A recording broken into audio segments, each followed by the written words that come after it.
नमस्कार. Mutual fund म्हणजे काय हे आपण पहिल्या व्हिडिओमध्ये जाणून घेतलं आहे. पण आता प्रश्न उरतो कुठला म्युच्युअल फंड निवडायचा आणि त्यासाठी म्युच्युअल फंडचे 3 प्रकार आहेत जे आपण आजच्या व्हिडिओमध्ये जाणून घेऊयात. आता आपण म्युच्युअल फंडच्या पहिल्या प्रकाराबद्दल जाणून घेऊया, ज्याला म्हणतात इक्विटी फंड. यामध्ये तुमचे पैसे वेगवेगळ्या कंपन्यांच्या शेअर्समध्ये गुंतवले जातात. अर्थात त्यामुळे चढउतार असतातच. थोडक्यात रिस्क जास्त असते. पण जर तुमचा गुंतवणुकीचा काळ किंवा टाईम होरायझन 5 वर्ष किंवा त्याहून अधिक असेल, तर हा फंड किंवा फंड या प्रकाराच्या म्युच्युअल फंडमध्ये गुंतवणूक केल्यास रिटर्न्स किंवा ग्रोथची शक्यतासुद्धा जास्त असते. थोडक्यात जास्त रिस्क पण ग्रोथची शक्यतासुद्धा तितकीच जास्त. आता आपण म्युच्युअल फंडच्या दुसऱ्या प्रकाराकडे वळूया, ज्याला म्हणतात डेट फंड. यामध्ये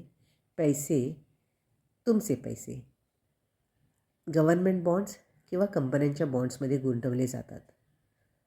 थोडक्यात चढउतारसुद्धा तुलनेने कमी असतात इक्विटी फंडच्या आणि रिस्कसुद्धा तेवढीच कमी असते. साधारणपणे रिटर्न्स स्टेबल असतात. तर ज्यांचं टाईम होरायझन किंवा गुंतवणुकीचा काळ शॉर्ट पिरियड आपण म्हणू शकतो, म्हणजे 2-3 वर्षांसाठी ज्यांचा गुंतवणुकीचा हेतू असेल, त्यांच्यासाठी हा गुंतवणुकीचा पर्याय योग्य ठरू शकतो. आता आपण म्युच्युअल फंडच्या तिसऱ्या प्रकाराकडे वळूया, ज्याला म्हणतात हायब्रिड फंड. हायब्रिड फंड म्हणजे इक्विटी फंड आणि डेट फंड यांचं कॉम्बिनेशन. म्हणजे इक्विटी फंड आणि डेट फंड दोन्ही ठिकाणी गुंतवणूक केली जाते. काही रक्कम इक्विटीमध्ये गुंतवली किंवा शेअर्समध्ये गुंतवली जाते, तर काही रक्कम बॉन्ड्समध्ये गुंतवली जाते. ज्यांना यामुळे बॅलन्स म्हणजे स्टॅबिलिटी आणि ग्रोथ यांचा बॅलन्स साधण्याचा पर्याय हायब्रिड फंडमधनं केला जातो.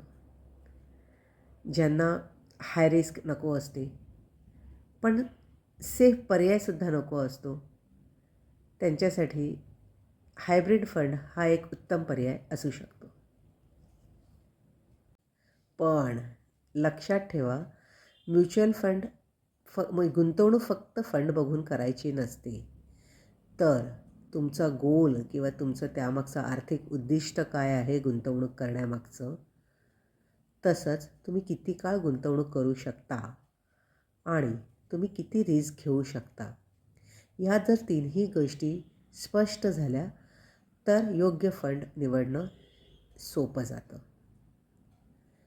थोडक्यात म्युच्युअल फंड म्हणजे एक शिस्तबद्ध गुंतवणूक असते. घाई गडबडीत कुठलीही करण्यासारखी गोष्ट नाही.